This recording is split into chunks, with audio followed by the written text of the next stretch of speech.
Senhoras e senhores, boa tarde.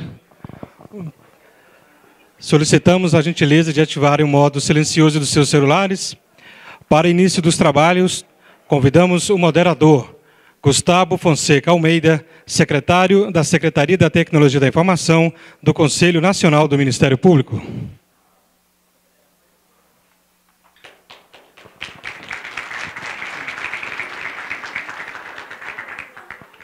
Para proferir a palestra Tecnologia da Informação, convidamos o secretário de Tecnologia da Informação do Tribunal Superior Eleitoral, Giuseppe Dutra Janino.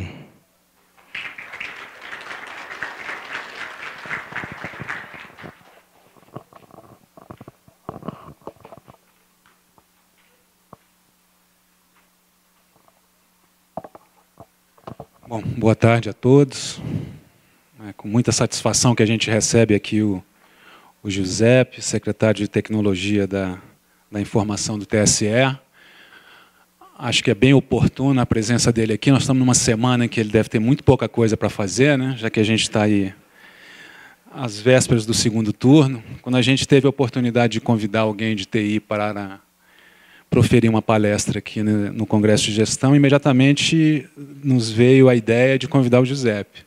Acho que o processo eleitoral brasileiro é uma referência para o mundo inteiro, e a gente que é de TI está sempre com aquele sonho de alinhar a TI e o negócio e entender como é que a TI pode colaborar para o negócio. Eu acho que tem um exemplo onde TI e negócio se misturam completamente, né?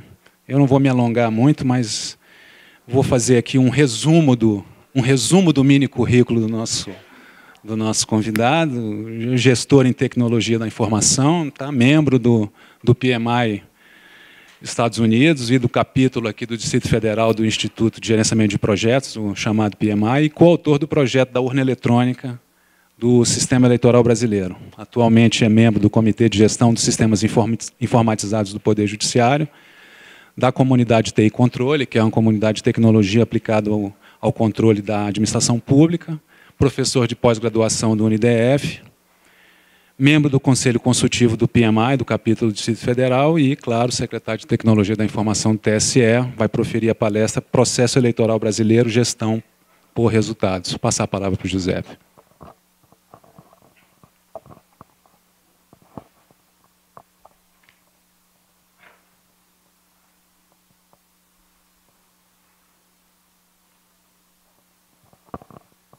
Bom, pessoal, boa tarde a todos. Inicialmente, meus agradecimentos para esse honroso convite de participar desse evento tão importante para a administração pública federal e dar aqui a nossa contribuição. Conforme o Gustavo falou, eu estava fazendo uma coisinha ou outra lá e tinha tempo para vir aqui fazer a minha participação. E é bom que a gente coloca aqui um tema que nós estamos vivendo agora, né? Nós teremos um segundo turno das eleições brasileiras agora, nesse domingo, e é um tema bastante atual. Eu vou começar a minha apresentação passando um pequeno vídeo.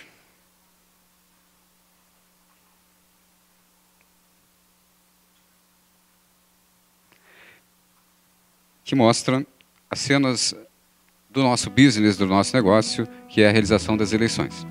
Eu passo esse vídeo sempre no início das minhas apresentações, porque se tudo der errado, pelo menos eu tiro uma nota 6, porque esse vídeo é muito bacana.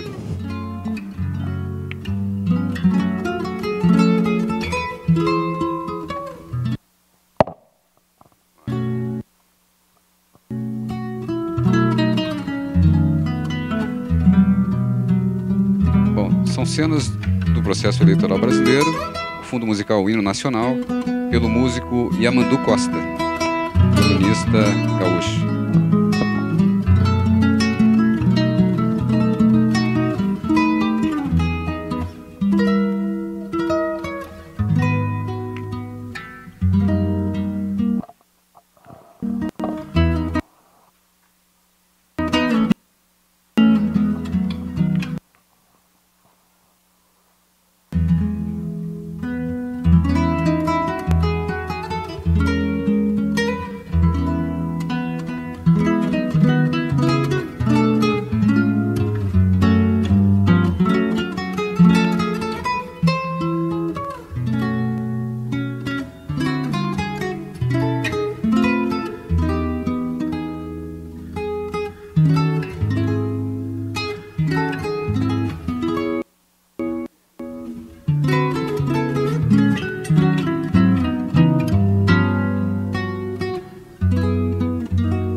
Bom, é isso aí.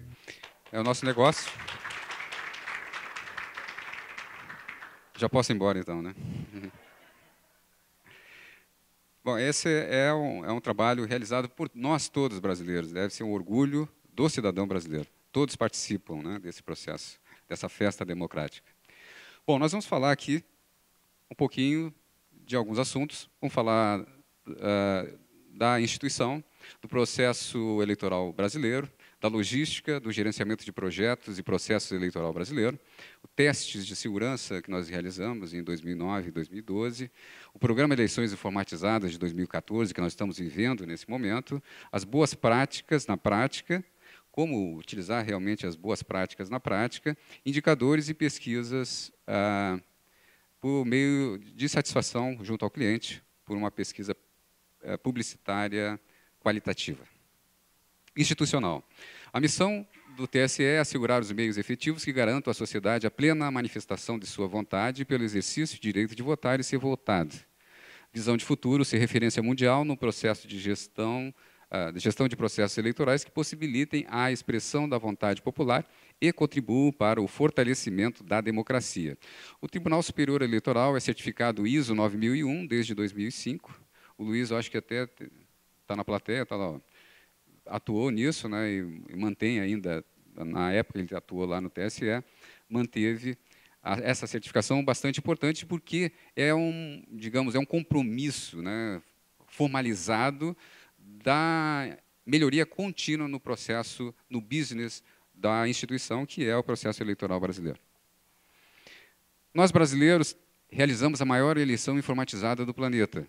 Se não vejamos os números, uma população de mais de 202 milhões de cidadãos, um eleitorado de mais de 142 milhões de eleitores, com 5.570 municípios, com 3.038 zonas eleitorais ou pontos de primeira instância da Justiça Eleitoral, com mais de 451 sessões eleitorais, com mais de 94 mil locais de votação. Nessa eleição, nós tivemos 125 pontos de voto em trânsito. Nós temos 32 partidos políticos. Nessa eleição, com mais de 26 mil candidatos. Aqui cabe ressaltar que, numa eleição municipal, nós chegamos a 500 mil de candidatos. Deve ser uma coisa muito boa, né? 500 mil de candidatos na eleição municipal. E cabe ressaltar aqui também que todos esses candidatos têm um processo, um procedimento, uma atuação individualizada. Eles são recebidos na primeira instância da Justiça Eleitoral e ali verificam a sua foto, verificam se o nome está na urna correto, fazem o processo de candidaturas. Há uma atuação direta com a Justiça Eleitoral. Nós temos na identificação biométrica, mais de 23 milhões de eleitores já identificados biometricamente, que votam nessas eleições, se identificando por meio das minúcias das suas digitais. E no processo eleitoral nós temos um parque de 532 mil urnas eletrônicas. Então, esse cenário nos dá o título, considerando que todas as sessões são informatizadas desde o ano de 2000 e com a mesma solução de hardware, com o mesmo equipamento, inclusive com a mesma versão de software em todos os pontos desse país, inclusive nas regiões mais remotas, mais longínquas. A logística eleitoral é um outro capítulo, é um desafio, é que nos alimenta a adrenalina. Vocês podem ver lá em cima, naquele cantinho direito, é porque eu sempre usava essa foto aqui onde é que está? Essa foto aqui eu sempre usava. Daí já me disseram, pô, mas você sempre usa essa foto, essa índiazinha aqui já deve ser a avó. Eu disse, não, mas ela representa bem o contraste que nós temos. Aí é o contraste, né? Um contraste interessante. Nos pontos mais remotos, como uma aldeia indígena, é onde nós investimos mais em tecnologia. Aqui nós temos, por exemplo, a urna eletrônica funciona lá na aldeia indígena, evidentemente não tem energia elétrica, muito menos qualquer meio de comunicação. A urna eletrônica funciona conforme funciona aqui em Brasília. Ela funciona só que lá na bateria se faz a votação, se encerra a votação e ao lado dela nós instalamos uma estação de transmissão via satélite que também funciona na bateria. Então, se encerra o voto, imediatamente se pega a mídia de resultados e se faz a transmissão via satélite. Então, aonde há menos recursos é onde nós investimos mais tecnologia. É um contraste bastante interessante. Aonde, nos pontos mais remotos, inclusive, esses são os primeiros resultados que chegam. Então, é um contraste interessante, é uma peculiaridade do nosso país, das dimensões continentais, principalmente, que tem esse país. Eu vou passar um pequeno vídeo, né, novamente, espero que ele não fique travando toda hora, né, para a gente terminar ainda hoje essa apresentação. Mas mostra bem o caminho da urna. A urna, ela viaja milhares e milhares de quilômetros, até chegar a uma aldeia indígena, por exemplo. Desde a cabine refrigerada de um avião, até o lombo de um jegue. Isso não é exagero, acontece, e aqui tem alguns exemplos, onde a urna sai dos locais de armazenamento, dos tribunais regionais eleitorais, e tem que ir até o ponto aonde o cidadão brasileiro está, o mais remoto que seja, o mais difícil que seja o acesso a esse ponto. Nós temos um país com 8,5 milhões de quilômetros quadrados. Desses 8,5 milhões de quilômetros quadrados, mais de 60% desse território corresponde à região amazônica. Nessa região amazônica, nós temos pelo menos 1.500 pontos de difícil acesso, incluindo aí as aldeias indígenas. E a Justiça Eleitoral leva a possibilidade a esse cidadão brasileiro que lá reside e lá está instalado de exercitar a sua contribuição junto ao regime democrático nacional. Então é nosso dever chegar até esse cidadão e nesses locais, muitas vezes a única instituição, digamos, governamental, o único contato com o Estado que esse cidadão tem é com a Justiça Eleitoral. Isso é muito interessante. Cito até um exemplo bastante característico, eu vi numa reportagem do Jornal Nacional, havia uma coluna onde a reportagem ia até os locais remotos, entrevistar o sertanejo com relação à eleição. E numa dessas entrevistas, entrevistaram um cidadão. Vou dar uma paradinha aqui para ver essa cena aqui, é muito bacana. Essa é uma realidade, né? Esse é uma das nossos desafios. Então, eu estava dizendo que eu vi uma reportagem no Jornal Nacional onde a caravana de repórteres ia nos locais mais remotos no país, foram no interior do Nordeste, e lá entrevistava o cidadão.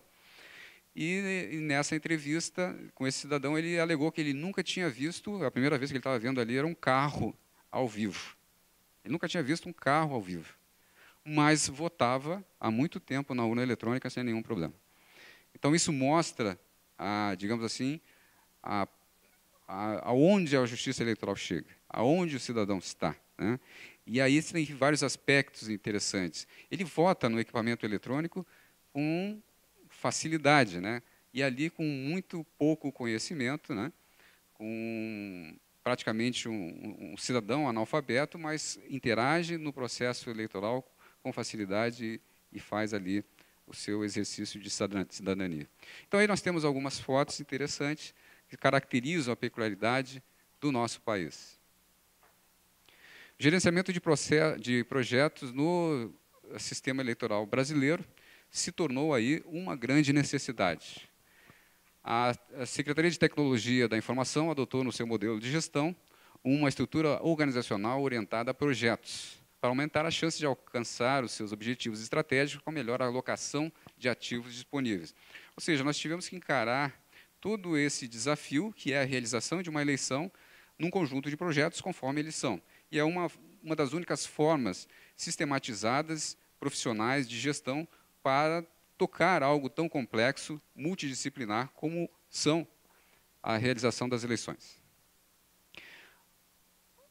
Origens e fundamentos. Uma nova entidade organizacional, a orientação no desenvolvimento de uma metodologia de gestão de projetos, a relação com o planejamento estratégico proposto. Inclusive, essa relação com o planejamento estratégico é extremamente importante, porque à medida que você define o seu planejamento estratégico, dentro desse planejamento estratégico, você define as suas estratégias e seus objetivos.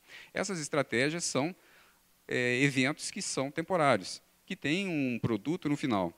E exatamente é a característica que define a definição de projetos. Então, à medida em que você tem um planejamento estratégico e acopla a esse planejamento estratégico uma gestão efetiva de projetos, você tem oportunidade de fazer com que aquele planejamento estratégico realmente surta efeito na sua organização, que ele deixe de ser simplesmente um documento na prateleira e passe a ser ali um mapa, um script de realização sistematizada de ações e iniciativas com um foco definido na estratégia institucional.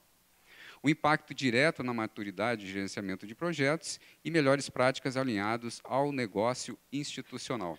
Conforme o Gustavo colocou aqui, a tecnologia da informação conseguiu se alinhar ao negócio institucional no caso da justiça eleitoral. Ele não é mais apenas um setor demandado, ele atua diretamente na definição das estratégias, nos desígnios, nos rumos, na missão, na orientação estratégica da própria instituição. E isso tem trazido resultados bastante interessantes, e a formação, o alinhamento de gestão baseado no seu planejamento estratégico, baseado na garantia de que as iniciativas ali definidas serão realmente realizadas e terão ali os resultados, faz com que toda a gestão, toda a missão e a visão sejam alcançadas conforme prevê ali o documento institucional, que é o planejamento estratégico. A metodologia de gestão de projetos visa a iniciação, o planejamento, a execução, o monitoramento, o controle e o encerramento. Então, é um ciclo simples, onde se adequa dentro de um ciclo também que nós vivemos e se encaixa muito bem no ciclo que nós temos, que são de 2 em 2 anos, que são a realização das eleições. E aí cabe esclarecer que nós, da Justiça Eleitoral, não trabalhamos só no ano eleitoral. Deixar bem claro isso, registre-se.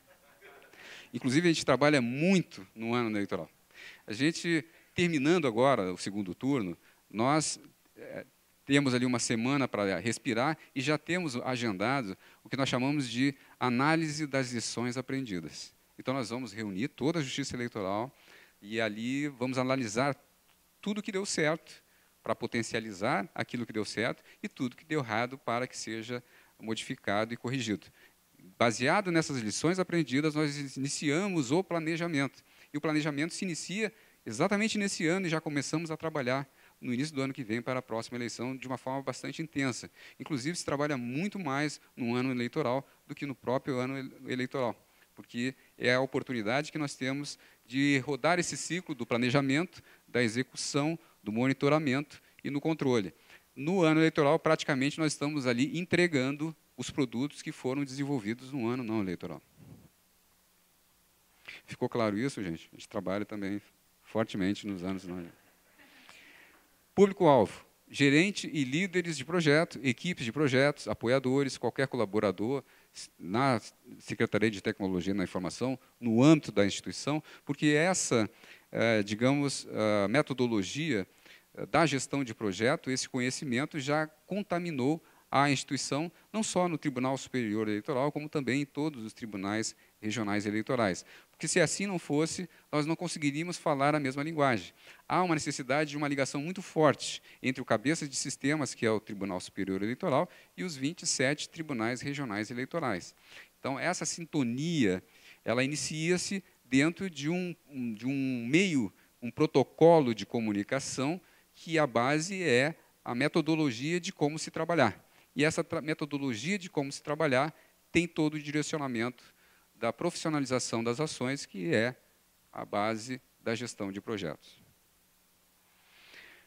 Os principais benefícios: aumento da taxa de sucesso dos projetos, a garantia do registro das lições aprendidas, isso está muito ligado com a questão da gestão do conhecimento.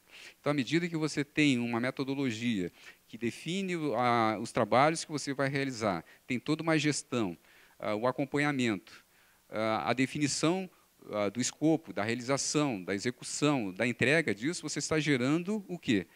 Conhecimento. E esse conhecimento, dentro dessa metodologia, fica retido dentro da instituição. E isso é extremamente importante, porque o conhecimento começa a sair da cabeça das pessoas e residir na instituição. E isso enriquece, certamente, o patrimônio da justiça eleitoral como um todo. O gerenciamento de riscos, que é algo extremamente importante e essencial para uma tarefa multidisciplinar, onde se tem tudo para dar errado, né? Eu brinco que fazer eleição é um videogame que você começa com 5.000 coisas para dar errado e você vai matando cada uma delas. Até chegar no final, você consegue matar tudo e ela dá certo.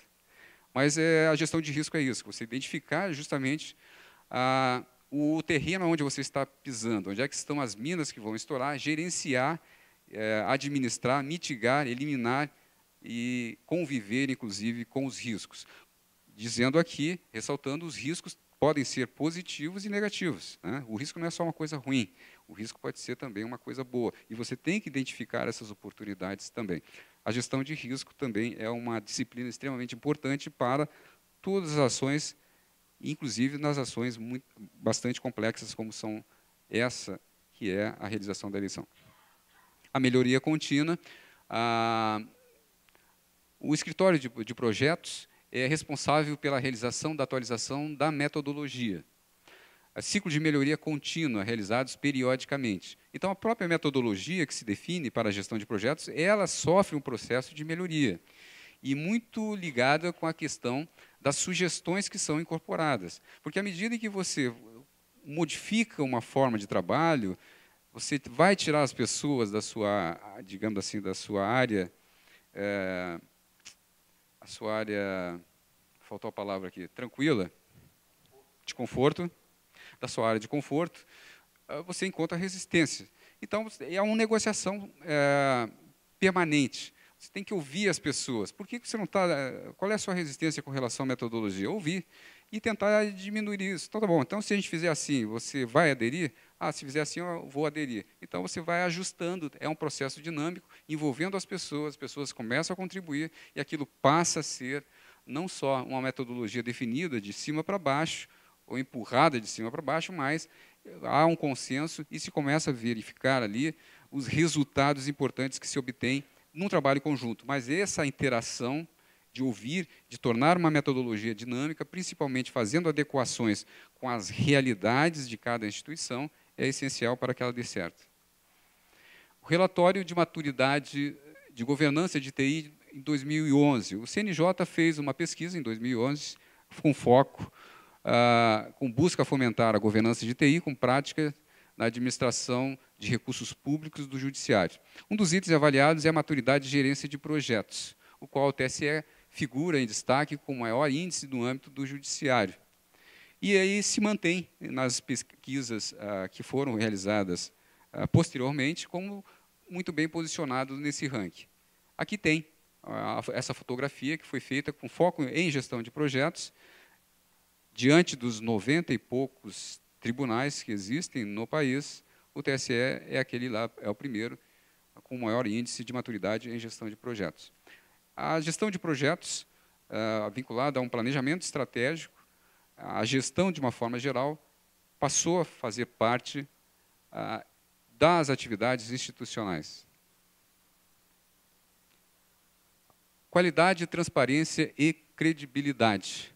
Nós podemos dar um exemplo aqui, uma evidência desse compromisso com o projeto de teste de segurança realizado pelo Tribunal Superior Eleitoral. Eu sei que vocês vão me perguntar depois da palestra, por que o TSE não fez esse ano o teste de segurança? Mas como não vai sobrar tempo, eu não vou responder, eu vou sair por ali.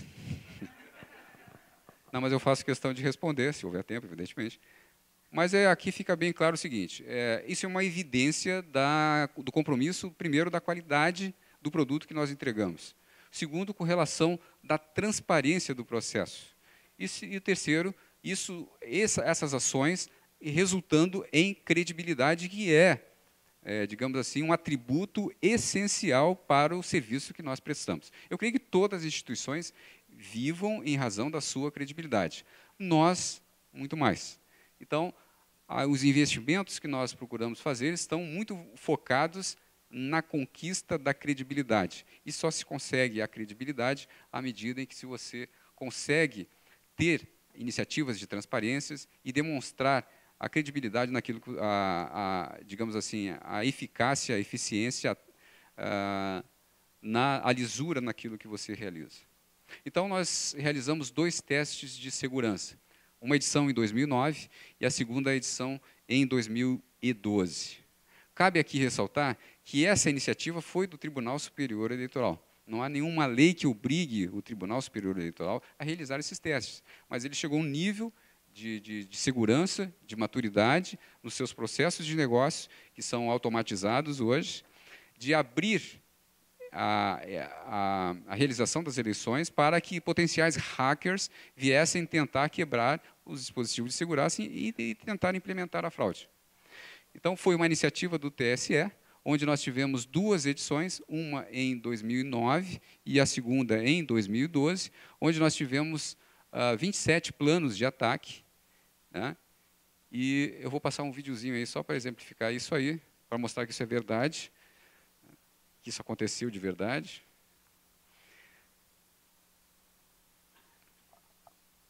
E como aconteceu. Durante 3 dias, cerca de 20 especialistas em computação do Ceará, de São Paulo, de Minas Gerais, de Santa Catarina e do Distrito Federal tentaram violar o sigilo e a integridade do voto. Desde estudantes de graduação a pós-doutores, eles vieram à sede do TSE em Brasília para testar a confiabilidade da urna eletrônica. E tentaram de tudo, até spray para congelar a memória da urna. Os testes das urnas foram acompanhados por observadores de diferentes instituições e os investigadores puderam contar com o apoio de especialistas na área tanto do TSE quanto de fora do tribunal, que compuseram as comissões disciplinadora e avaliadora do evento. Essa ação visa a melhoria contínua no processo e é uma forma muito efetiva, presente, de se conseguir analisar os dispositivos de segurança que hoje nós temos no sistema e melhorá-los. Nessa época eu tinha um pouco mais de cabelo. A gente vai passando e vai vendo que... Então, nós tivemos 27 planos de ataque e nessas 2 edições, desses 27 planos de ataque, nenhum deles conseguiu alcançar o seu objetivo. Apesar de que falam aí, que quebraram, não conseguiram atingir os seus objetivos. Mas o objetivo do teste de segurança não era uma gincana, não era uma competição, era muito mais do que isso. Primeiro, mostrar o grau de maturidade que existe do processo. Segundo, dar um exemplo de transparência, não só para, no caso da Justiça Eleitoral, mas uma transparência para todas, uma atitude, né, uma iniciativa que sirva de exemplo para todas as instituições, né? Onde se abriu o negócio principal para se colocar à prova e ali receber, principalmente, contribuições no sentido da melhoria. E esse foi o principal objetivo também, um dos principais objetivos.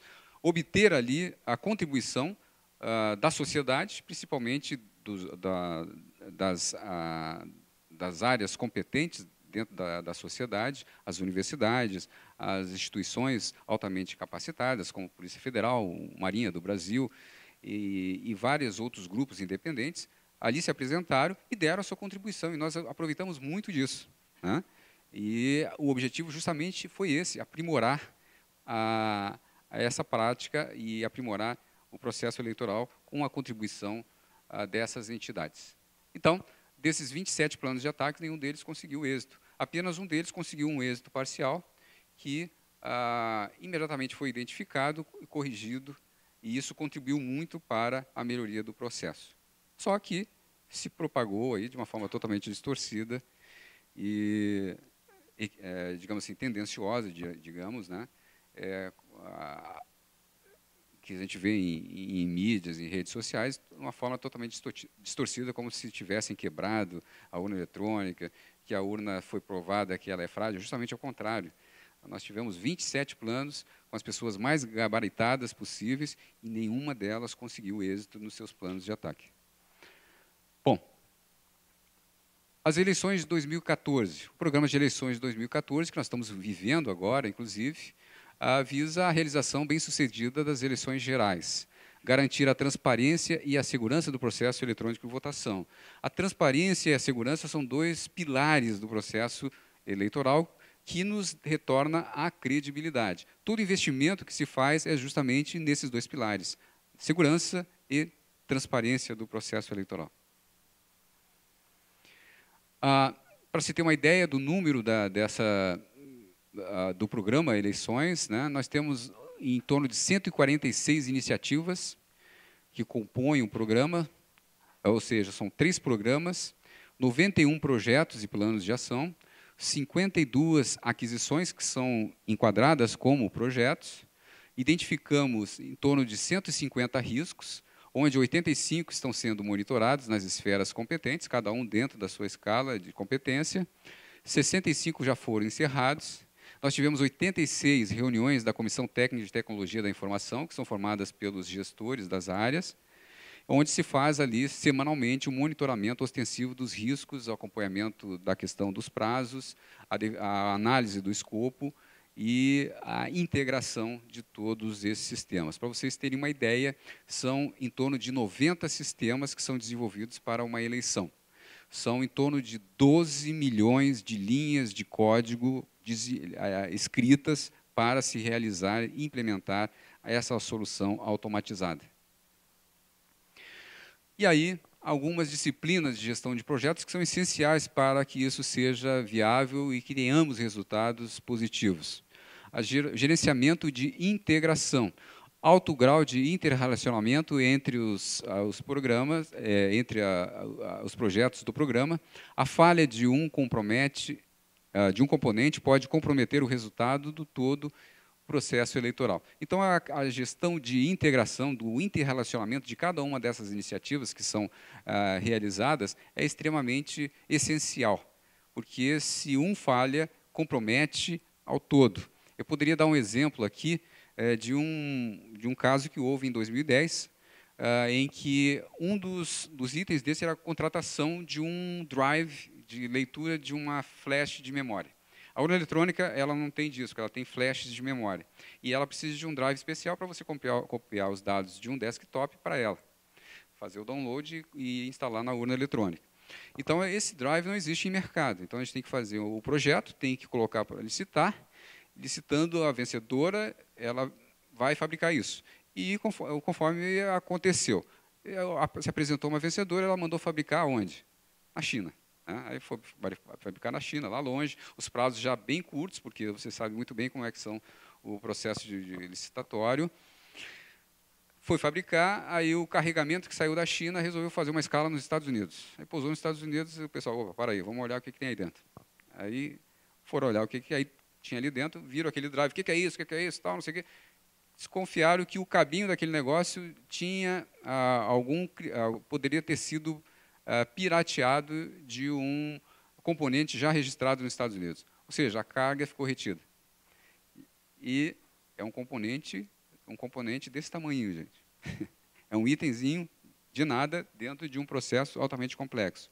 Mas sem aquele item, nós não conseguiríamos realizar a eleição, porque nós não conseguiríamos dar carga nas urnas eletrônicas. Então, nós começamos, diante desse risco, ele foi escalonado, foi apresentado no nível gerencial, subiu para a Comissão de Tecnologia da Informação, esse comitê subiu para a diretoria-geral subiu para o presidente do TSE. O presidente do TSE teve que ligar para Hillary Clinton para a liberação dessa carga, e assim foi liberado, chegou em cima da hora, isso foi distribuído e se conseguiu realizar a eleição. Isso é apenas um exemplo de um item, né, insignificante, poderia até dizer, que é um drive de leitura que poderia impactar severamente até da não realização das eleições. Então, a gestão de risco, de integração, também são extremamente importantes num sistema desses complexos. O planejamento e gestão do desenvolvimento logístico, a execução descentralizada e padronizada. Então, nós temos a execução compartilhada com os tribunais regionais eleitorais. Se não há um sincronismo, uma gestão, uma única linguagem, certamente isso não daria certo. Então, essa questão da gestão, da integração e também de um protocolo de comunicação sintonizado com todas as instâncias da Justiça Eleitoral é essencial para que isso aconteça. O gerenciamento de escopo, são diversas disciplinas envolvidas. O que define o escopo? É a determinação legal, o que a regra da eleição são definidas por resoluções, e essas resoluções, uma vez aprovada, é que habilitam que as soluções tecnológicas sejam desenvolvidas, soluções tecnológicas, infraestrutura, suprimentos, comunicação interna, externa, logística, orçamento, todos esses componentes fazem parte da definição do escopo e interferem diretamente também na sua gestão. O gerenciamento de tempo é uma coisa extremamente crítica e negociável. A impossibilidade da mudança do prazo.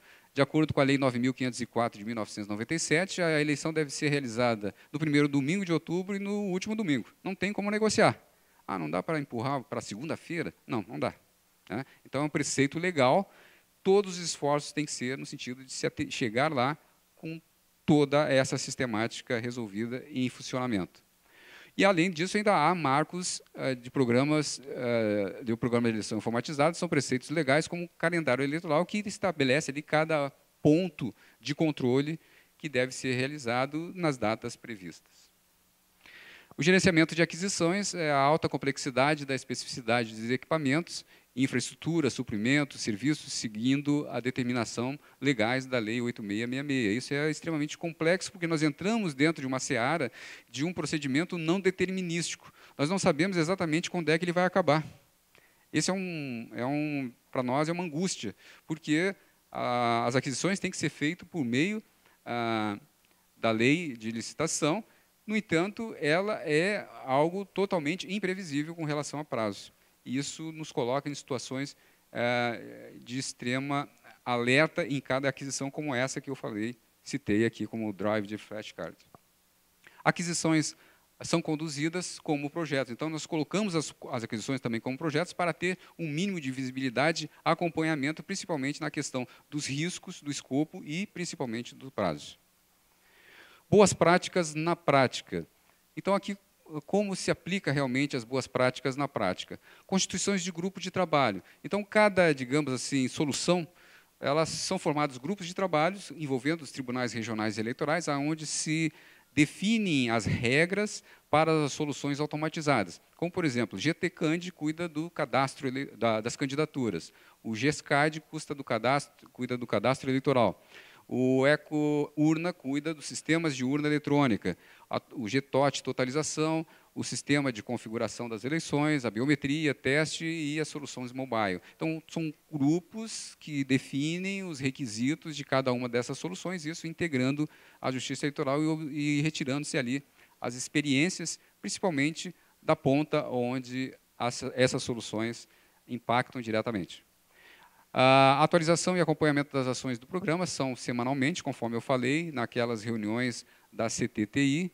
O reporte mensal do desempenho das iniciativas são feitas mensalmente à alta gestão.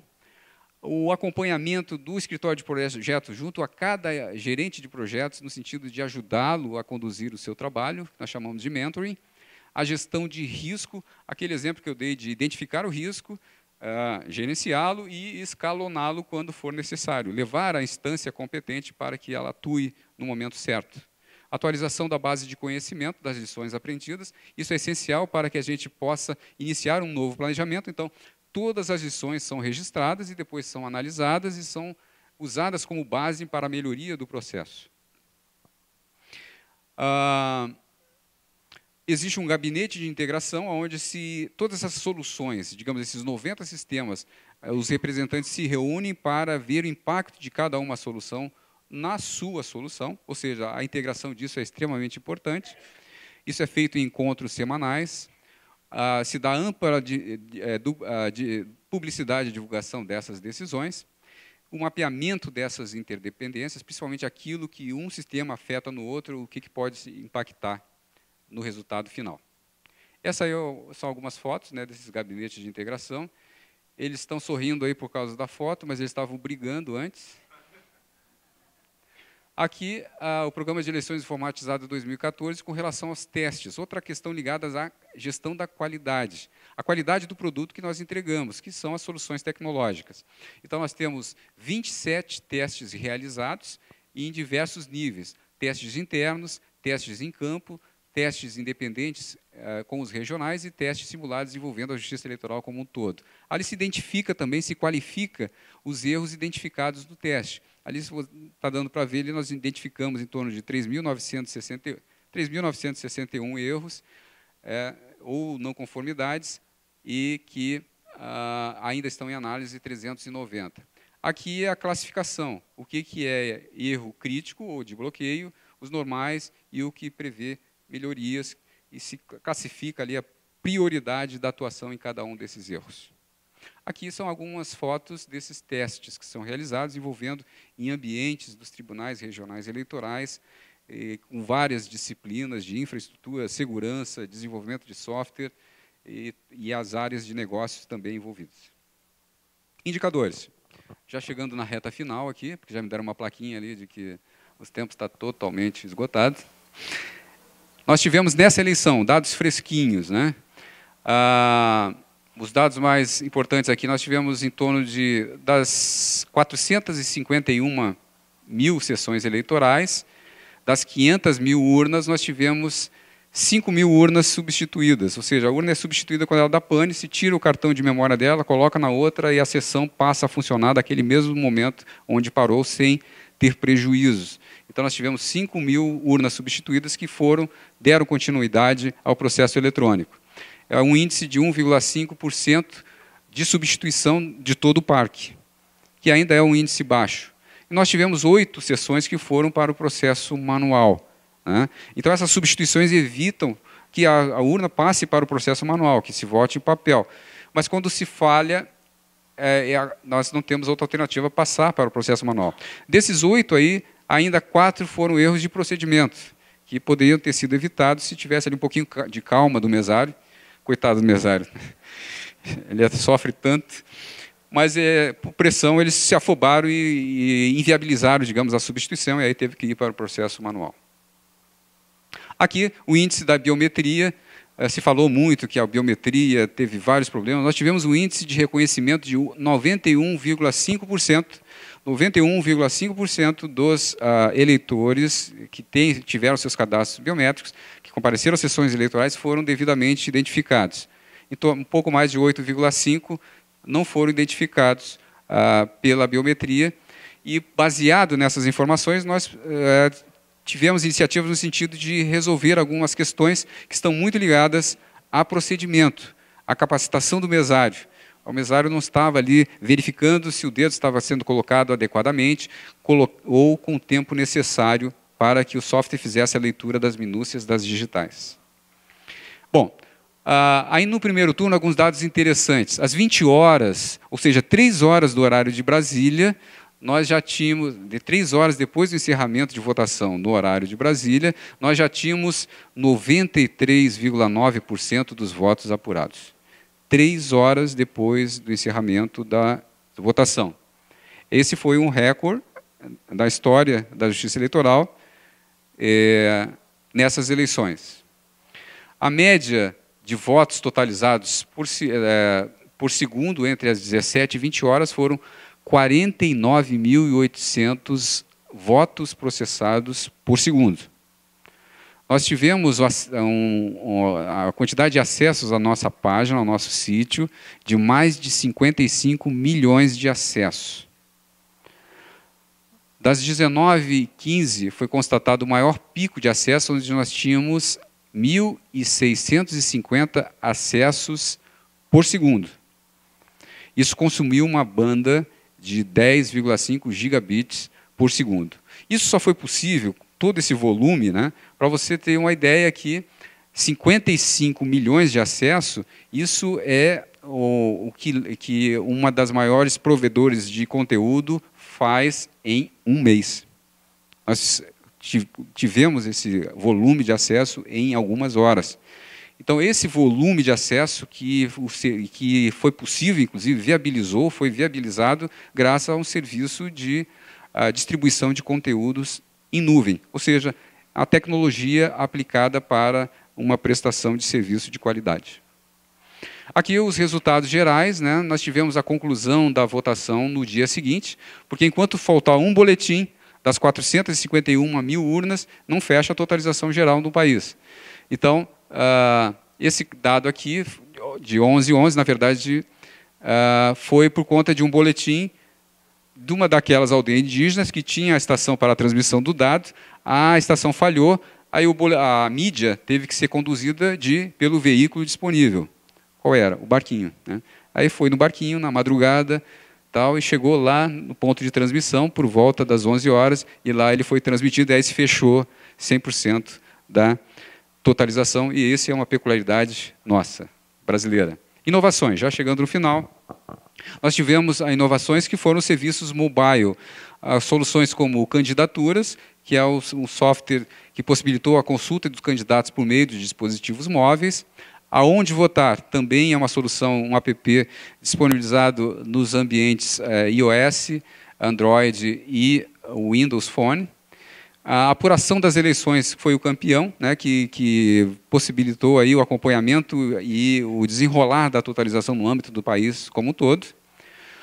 A solução Pardal. O Pardal é uma solução interessante, que foi feito em alguns estados, em caráter piloto, que possibilita o registro de irregularidades de propaganda. Por exemplo, é proibido o outdoor. O eleitor pega o seu smartphone, tira foto e ali, com um georreferenciamento, já mostra o local, ele envia diretamente para a autoridade eleitoral que vai anotar essa denúncia. Ou é proibido o comício, ele vai lá, filma o comício, tal, manda a localidade, georreferenciamento, envia para a Justiça Eleitoral e aquele registro já é contabilizado. E o QR Code, que é um código de rápida, QR Code, né, Quick Rapid Code. Eu me atrapalhei aqui na tradução do QR Code.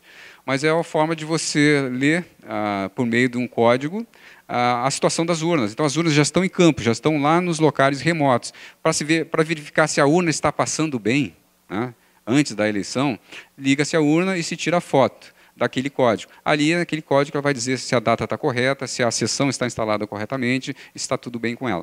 Né? Então, esse é um dispositivo bastante interessante que foi utilizado em campo, que é um dispositivo mobile. Aqui, o resultado desse aplicativo, apuração de eleições. Ele se configurou um aplicativo gratuito mais baixado na Apple Store entre os dias 4 e 5 de outubro. Ou seja, ele foi o primeiro lugar de downloads na Apple Store nesses 2 dias. As notinhas que eles receberam aqui, 74% de nota máxima na Google Play e 86% de nota máxima na Apple Store. E nas pesquisas realizadas, né, com o Instituto Checon, que é uma pesquisa qualitativa, nós obtivemos alguns resultados interessantes. A urna eletrônica foi descrita e associada espontaneamente a vários adjetivos e substantivos positivos. Prática, confiável, tecnológica, rápida, segura e blindada, por praticamente todos que foram entrevistados. Para todos, a urna eletrônica representa um avanço com relação ao voto no papel, maior agilidade na votação. A biometria recebeu quase unanimidade de elogios dos entrevistados. Isso foi a pesquisa qualitativa realizada pela Checon. Bom, pela paciência de vocês e pela atenção, meu muito obrigado.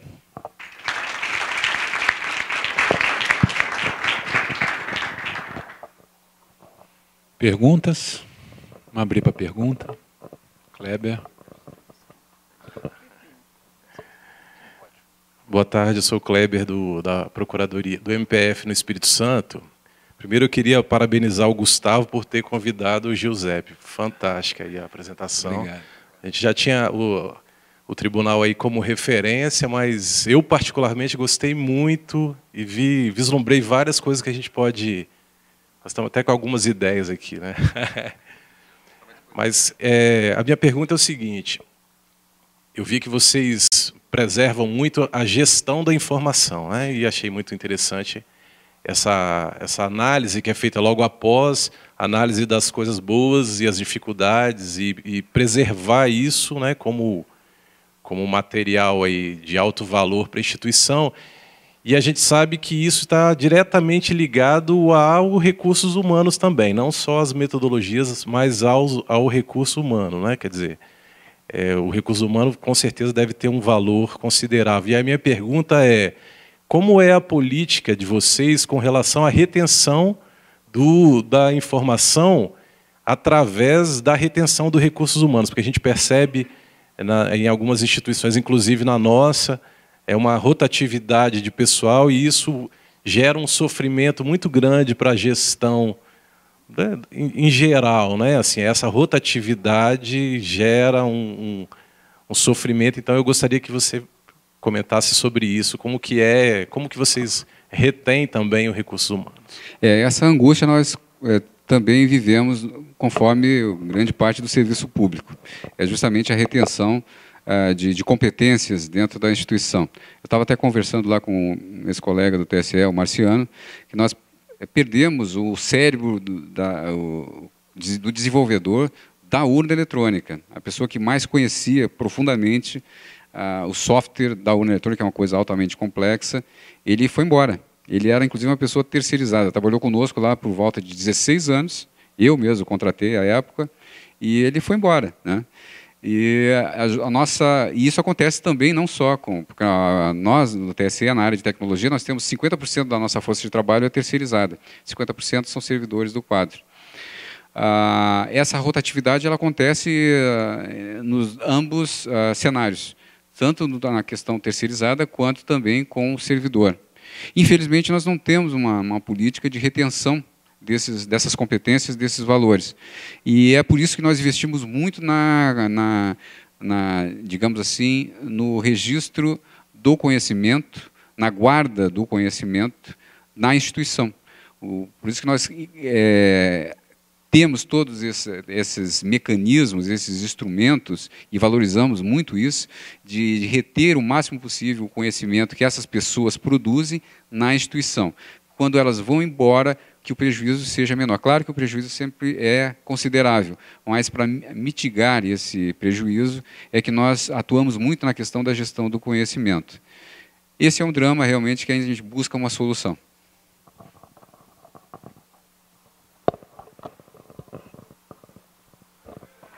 Boa tarde, meu nome é Juan, sou do Ministério Público Tocantins. É uma pergunta mais voltada para a segurança, eu acho que é de interesse geral, até pela experiência que vocês têm, porque o Ministério Público hoje está passando por uma transformação. Então, sistemas online, a questão da segurança ela é muito importante, é o processo como um todo.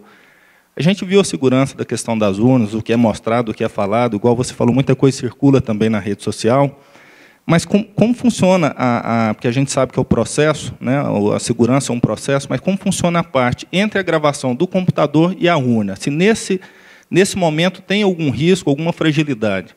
Porque teve algumas matérias, não sei se vocês chegaram a ver, inclusive tem um processo no TRE de Ribeirão Preto, se eu não me engano, um caso que foi um deputado, um matemático, um contador também participaram do processo, que eles falam que cada cartão desse de memória, igual você citou da questão da memória flash, ela serve para gravar até 5 urnas. Então, cada momento é um único de gravação daquela urna. E que, nesse caso, o mesmo cartão foi identificado, a mesma data, a mesma hora, o mesmo segundo de gravação de 3 urnas. E aconteceu uma coisa que até o matemático, o professor, se não me engano, da USP, comentou, que era matematicamente impossível, que teve 2.780 eleitores que não votaram, 2.780 eleitores que justificaram o voto, que, aliás, foram em branco, e 2.780 que votaram nulos. E ele falou que isso matematicamente seria impossível. Então, nesse processo, entre a gravação da urna e o computador, qual que é o critério de segurança, como é que é feita essa análise? Obrigado. Bom, essa pergunta está com bastante material, né, para a gente explorar. Bom, primeiramente, como é que funciona, de uma forma muito geral, como é que funciona a sistemática do processo eleitoral com relação ao software? Todos os softwares são desenvolvidos no Tribunal Superior Eleitoral.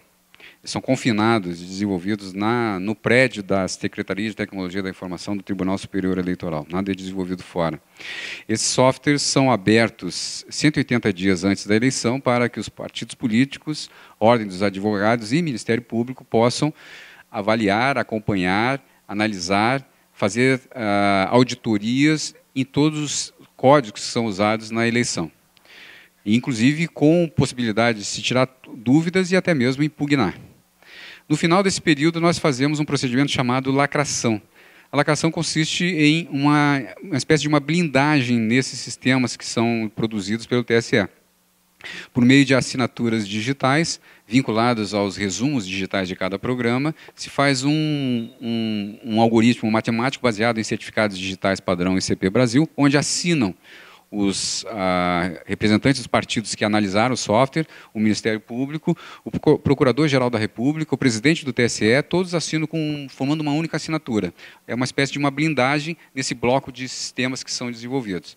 Uma cópia é guardada na nossa sala-cofre e as outras cópias começam a ser distribuídas para os tribunais regionais eleitorais instalarem, inclusive nas urnas eletrônicas. Essa assinatura, essa blindagem, ela garante 2 requisitos. A autoria, ou seja, que aquele sistema, onde ele estiver, ele pode ser verificado se foi realmente desenvolvido pelo Tribunal Superior Eleitoral. O segundo atributo é a integridade. Se você alterar um ponto ou uma vírgula em qualquer um desses programas, essa assinatura não bate mais. Então, com esses 2 atributos, nós enviamos para os regionais e eles começam a carregar nas urnas eletrônicas. A urna eletrônica, quando se faz o processo de instalação, esse processo de carga das urnas é acompanhado por um juiz eleitoral. É uma audiência pública, onde são convocados os partidos políticos, Ministério Público, Ordem dos Advogados, e ali se começa a fazer a transferência dos dados que vêm do TSE, por meio daquele dispositivo que eu falei para vocês, do drive de flashcard, famigerado, para a urna eletrônica.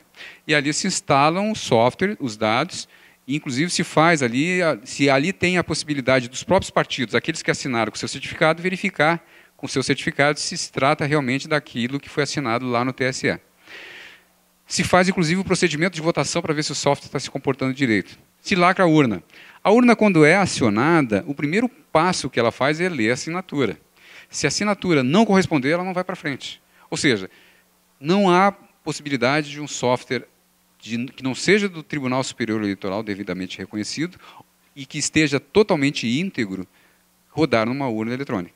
Então, com isso, nós temos uma grande tranquilidade, porque a gente sabe se ele está funcionando lá na boca do Acre, a seção da boca do Acre está funcionando, é porque lá está exatamente o software do TSE, que inclusive cópia está aqui na sala-cofre, inclusive os códigos estão abertos para se verificar a qualquer tempo e o tempo que for necessário. Então, essa é apenas digamos assim, dos requisitos de um procedimento que nos dá a garantia e a tranquilidade de que da inviabilidade de se rodar qualquer software adulterado dentro de uma urna eletrônica, inclusive isso serve para os dados que estão ali inseridos. Com relação ao que foi falado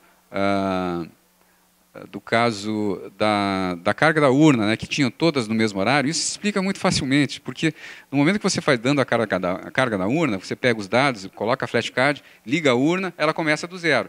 E aí a primeira coisa que ela pergunta é data e hora. Aí o operador vai lá, bota a data e a hora. Todos botaram a mesma hora.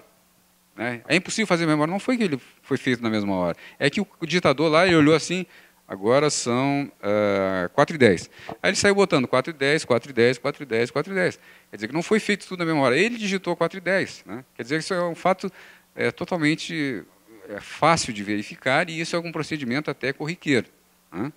Agora, com aquela outra que disseram que é impossível que seja exatamente o mesmo número de votos nulos, de votos brancos e tal, isso foi uma total inverdade. Então, se bota um dado inverídico, e aí depois se botam matemáticos para analisar. Quer dizer, ele está fazendo uma análise sobre um dado, a premissa falsa, totalmente falsa. Chegou a ser ridículo. Isso foi uma matéria da Band, que inclusive eles tiveram que se retratar no dia seguinte, só que depois ninguém dá bola para isso, se dá para o primeiro fato. Né? Mas é uma coisa totalmente infundada, porque é aí que entra essa estratégia de você bota uma inverdade, uma premissa falsa, e coloca várias autoridades para comentar em cima de uma premissa que é totalmente falsa. Né? Justamente é um problema que a gente vive hoje, né, de ondas de difamação, onde pessoas se utilizam, se aproveitam da imagem, digamos assim, do processo eleitoral, que tem uma imagem positiva para o mundo, para cair um holofote, pegar um holofote de carona, né, levantando justamente suspeições. Infelizmente, esse é um cenário que hoje nós vivemos muito.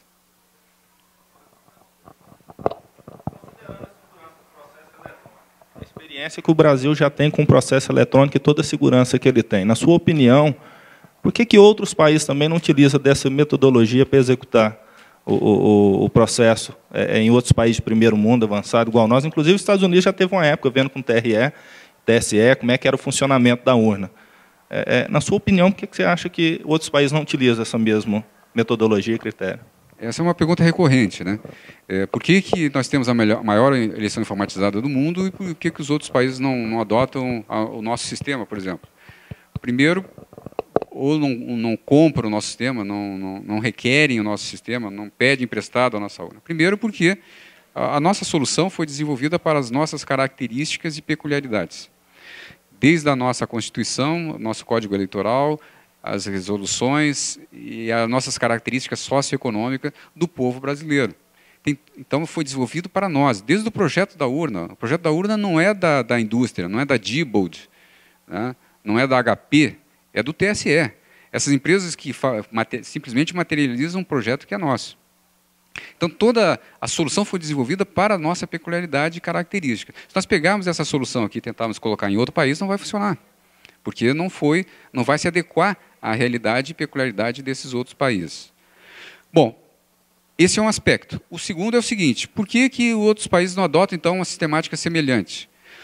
Nós vivemos um cenário há 20 anos, acho que poucos aqui viveram, todos muito jovens, mas eu fui um mesário convencional, onde contei voto em papel, né? Então, nós vivíamos um cenário há 20 anos onde a nossa eleição era totalmente manual. Desde o voto que você tinha que escrever em papel, até a apuração desses votos, jogando a cédula em cima da mesa, que tinham as mesas apuradoras, onde se contava papel, onde essas mesas apuradoras levavam semanas para se concluir os resultados, sob grande suspeição, onde se poderia fazer 1001 trapaçada ali, desde pegar uma folha que não tinha nada, botar um voto, desde interpretar, para mim isso aqui é 87, não, para mim é 48, quer dizer, tinham várias formas de se manipular e de se fraudar, inclusive, os resultados. Ou seja, nós vivíamos um cenário lento, repleto de erros e com muitas fraudes. Ou seja, um processo totalmente desacreditável. Esse foi o grande impulsionador de uma grande modificação. Então, baseado nesse cenário é que houve a motivação de se investir numa outra solução. E a solução foi justamente a automação. Mitigar a mão do homem do processo. À medida que você mitigou, diminuiu a intervenção humana no processo e substituiu isso pela tecnologia e possibilitou que a tecnologia implementasse mecanismos de exatidão, de verificação, de auditoria, nós mudamos totalmente o cenário. Então, esse investimento não foi um investimento barato, não só economicamente, mas isso mexeu, inclusive, com a cultura do povo brasileiro. Mas foi um investimento necessário para as nossas condições. Aí eu perguntaria, um país como Inglaterra, Alemanha, né, precisam, né, o Japão, eu até sempre dou um exemplo. Nós recebemos aqui regularmente, pelo menos uma delegação estrangeira por semana. Eu, inclusive, hoje recebi uma delegação do Irã que cancelou a visita. Mas eu recebi uma delegação do Japão. Aí eles pediram para fazer a demonstração, fui demonstrando os aspectos de segurança que havia no sistema. Aí eles perguntaram, mas por que tantos dispositivos de segurança? O japonesinho me perguntou. Eu disse, nós colocamos esse dispositivo de segurança para evitar que uma pessoa altere o resultado em prol de outra pessoa. Aí ele me perguntou, mas quem faria isso? Então, aí vocês veem a diferença. Será que precisa de tudo isso lá no Japão? Certamente não. A cultura é diferente. Por que nós temos o melhor sistema eletrônico bancário do mundo? Também por conta disso. Tiveram que investir muito. Infelizmente, ainda é uma cultura do brasileiro, né? Então, por que não se adota? Por essas razões.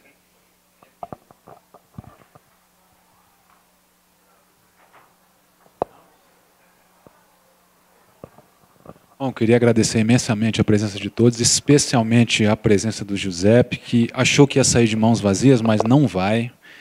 Passo às mãos dele aqui o certificado de participação no Congresso, agradecendo em nome do Ministério Público, assinado pelo nosso secretário-geral do Conselho Nacional do Ministério Público. Mais uma vez, obrigado, Giuseppe.